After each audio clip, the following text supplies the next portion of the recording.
Hey YouTube, super exciting day today. They're almost done with the bathroom, so we need to pick some paint colors. I already went and got 10 of these swatches. I'm gonna pick 3 of them to get little samples to paint on the wall. Let's go shopping.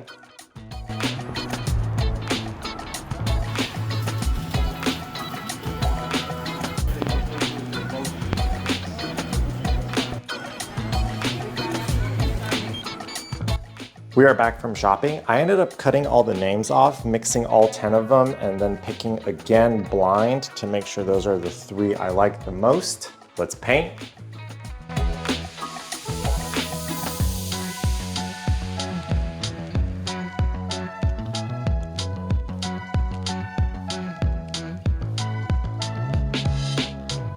Initially, white wool was my favorite on the swatches, but after going up, it is my least favorite. I'm gonna wait for the paint to dry, lighting to change throughout the day, try to pick a favorite out of these 2.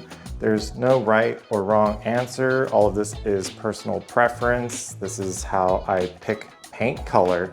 Video 304 done.